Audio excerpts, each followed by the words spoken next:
So what do you do when you got an old beautiful stereo like that one back there and you want to stream good quality music to it?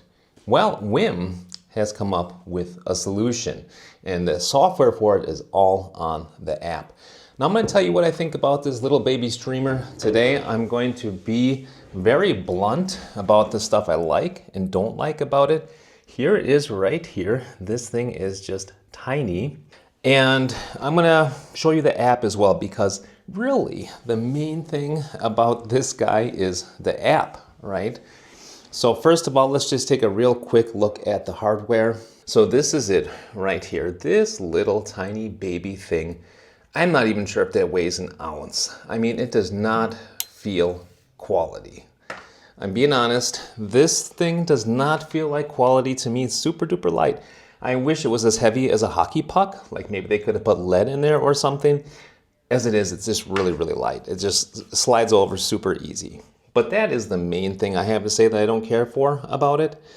Now, what is cool is right now I have got a podcast running and I can turn it up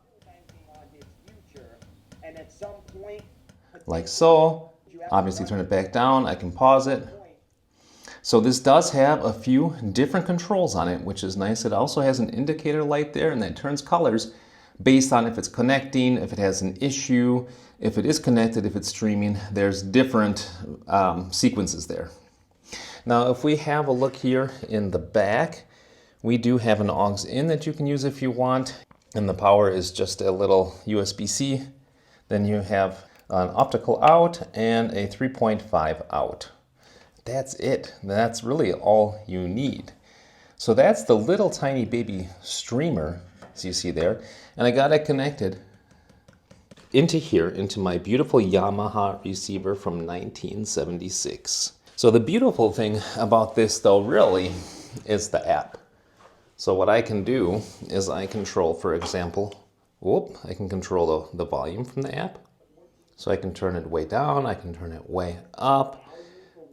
I can pause it from the app, and I can play it again from the app.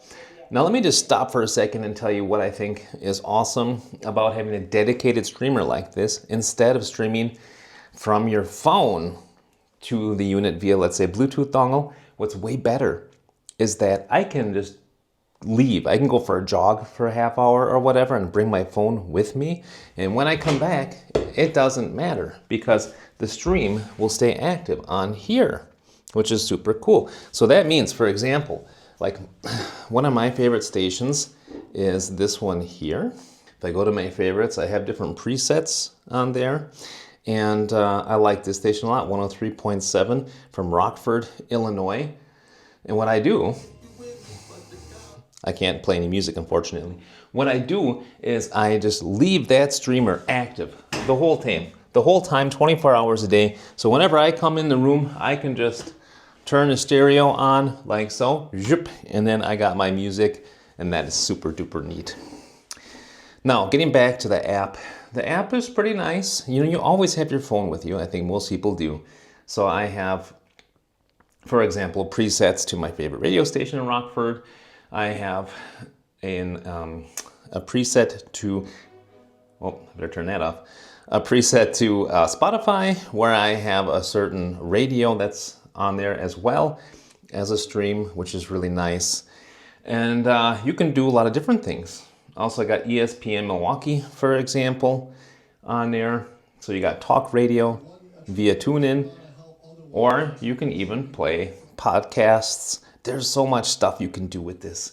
Now, if I go into browse, you're going to see you got Amazon Music, you got Deezer, you got Napster, Pandora, Qobuz, SoundCloud, Spotify. You got so much stuff on here. Tidal, TuneIn, and VTuner, plus Alexa.